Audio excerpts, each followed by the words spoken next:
से कहा गया है कि न्याय का मंदिर, इस पुराने फिल्म में भी गाना है, इंसाफ का मंदिर है, ये भगवान का घर है। और वाकई में उन्होंने प्रूव कर दिया कि भगवान का घर है और भगवान से हमें पूरी उम्मीदें भी थी और हमारी सारी उम्मीदें पूरी हुई हैं।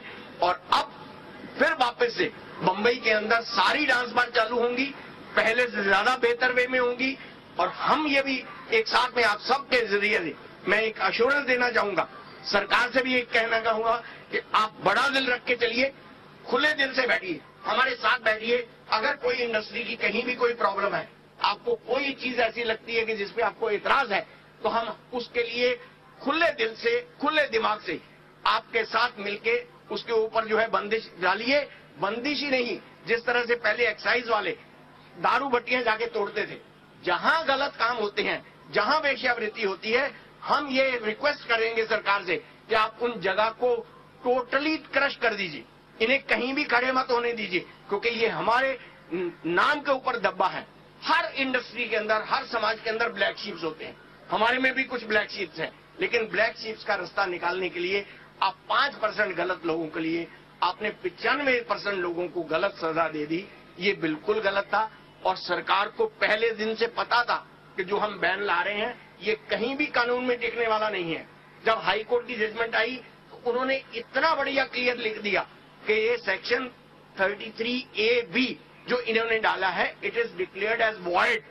वॉइड का मकसद एक ही होता है कि ये आपका जो पेपर जो आपने ऑर्डर बनाया है, ये कहीं भी इसकी कोई वैल्यू नहीं है, इसको आप फाड़ के डस्टबिन पे फेंक दीजिए। वहां भी अगर ये थोड़ा सा एक अच्छी अप्रोच ले लेते तो इन्हें सुप्रीम कोर्ट में अपील में जाने की भी जरूरत नहीं थी। ये लोगों का टाइम वेस्ट करके, अपना पैसा वेस्ट करके, सरकार का पैसा, पब्लिक का पैसा वेस्ट करके, और मिला क्या, कुछ नहीं। आज भी यहाँ कुछ लोगों की ये सोच आ रही कि सरकार अभी भी सोच रही है कि हम वापस इसकी अपील में जाएंगे। मैं उनसे हाथ जोड़ के विनती करना चाहूंगा कि आप मुंबई का नाम जो है, जो था, आप उसको वापस उसी जगह पे लाइए। हम उससे भी बढ़िया हम आपको इंटरनेशनल टूरिज्म प्रमोट करके देंगे। और मैं एक और रिक्वेस्ट आपके जरिए सरकार से करना चाहूंगा कि जिस तरह से एक एंटरटेनमेंट इंडस्ट्री है, आप हमें एंटरटेनमेंट लाइसेंस इश्यू करते हो, आप इस इंडस्ट्री को भी रिकॉग्नाइज कीजिए कि this is an entertainment industry. इसको आप एक गलत ढंग से मत प्रोजेक्ट कीजिए। हम कहीं भी कोई गलत काम नहीं होने देंगे और आने वाली पीढ़ियां भी इस चीज को याद रखेंगी। लेकिन अगर हम यही अप्रोच लेते रहेंगे कि यहाँ ये गलत काम होता है, हम सही को भी गलत दिखाएंगे। आप डोबरे का किस्सा याद कर लीजिए कि 150 केस इन्होंने प्रोस्टिट्यूशन का, इमोरल ट्रैफिकिंग का डाला। पीटा के केसेस जो हैं कहीं बनता नहीं। आप मुझे बताइए कि 100 आदमी बैठे हैं कस्टमर हॉल के अंदर, वहां क्या इमोरल एक्टिविटी हो सकती है? लेकिन कलम इनके हाथ में है, ये इसको जिस तरह से चाहे उसको मरोड़ सकते हैं।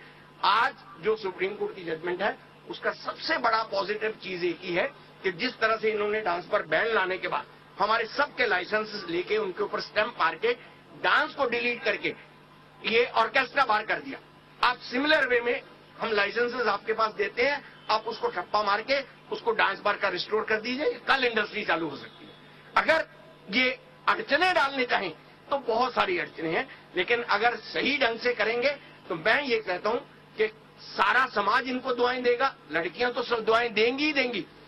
ये जिन लोगों की हम एंटरटेनमेंट करते हैं, आपको पता है कि मुंबई के अंदर इतना व्यापारी आता था, हीरा व्यापारी, कपड़े के व्यापारी, वो उनके लिए अट्रैक्शन होती थी बॉम्बे की डांस बार में। झी 24 तास, एक पाऊल पुढे।